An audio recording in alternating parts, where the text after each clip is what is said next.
Sarbdor tumanidagi 30-maktab. Qizil toifadagi maktablarni o'rganish uchun yetib keldik. Sarbdor tumani 30-maktabdamiz. Ikkinchi navbat. Mana o'quvchilar davomatini va o'quv ishlari bo'yicha direktor o'rinbosarida o'qituvchilar ma'lumotnomasini o'rganib chiqyapmiz.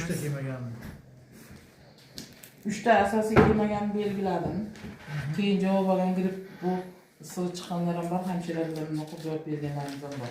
Ular lekin kundalik kunni belgilaman. Bu mana kecha kelgan, keyin kechib kelganlikni o'chirib qo'ydim. Buni kundalik kunni belgilaman. Bitiruvchilar soni nechta bu yilda? 400 ta.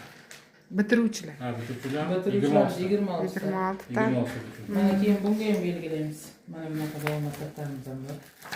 Bu o'quvchilar sinf komplekt har bir sinfda o'ziniki. Mana bunga o'xshab kundaligini har kuni Sarbdor tumani 30-maktabda dars taqdimlagan katta. Sevara boshlab berdi, unga yordamchi kim bo'ldi? Xo'p, yaxshi. O'tirib olamiz. Keyingisi yana. Qani, mavzuga. Oling.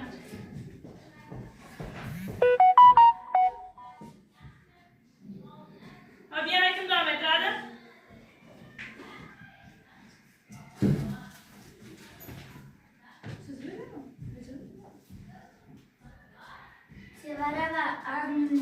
Sevara va Anna ular juda kichikligidan volontyorlikka Bizda hozir shakl beriladi. O'sha shakllarga men sizning IQ darajangizni bilish uchun mana shu shakllarga nuqtalar qo'yaman. A nuqta, A nuqta, B nuqta, B nuqta qo'yaman. Va men sizga yana bir nuqtani belgilab beraman. Ya'ni C nuqta deyiladi. Aslida bu kirillcha emas. Ana endi sizga shunday topshiriq. Siz shunday yo'l topingki, nuqtalarni birlashtiring, lekin chiziqlari kesishmasin. Kim tayyor? Shu nuqtalarni birlashtirasiz, bir-birini kesib o'tmasin.